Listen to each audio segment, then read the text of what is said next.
Copa আমেরিকার দ্বিতীয় সেমিফাইনালে উরুগুয়েকে ১-০ গোলে হারিয়ে ফাইনালে পৌঁছেছে কলম্বিয়া। এর ফলে কোপার এবারের আসরের ফাইনালে প্রতিপক্ষ হিসেবে কলম্বিয়াকে পাচ্ছে আর্জেন্টিনা। যুক্তরাষ্ট্রের নর্থ ক্যারোলিনার শার্লটে স্থানীয় সময় বুধবার অনুষ্ঠিত ম্যাচে দ্বিতীয়ার্ধে ১-০ জনের দল নিয়েও জয় নিশ্চিত করে মাঠ ছাড়ে কলম্বিয়া।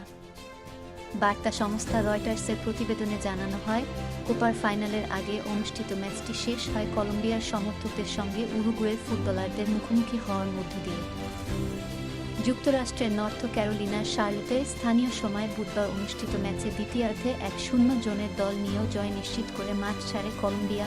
বার্তা সংস্থা রয়টার্সের প্রতিবেদনে জানানো হয়, কোপার ফাইনালের আগে অনুষ্ঠিত ম্যাচটি শেষ হয় কলম্বিয়ার সমর্থকদের সঙ্গে উরুগুয়ের ফুটবলারদের মুখোমুখি হওয়ার মধ্য দিয়ে। ওই সময় শৃঙ্খলা ফেরাতে হিমশিম খেতে হয় নিরাপত্তা কর্মীদের। এ ঘটনার তদন্ত চলছে বলে জানিয়েছে দক্ষিণ আমেরিকার ফুটবলের নিয়ন্ত্রক সংস্থা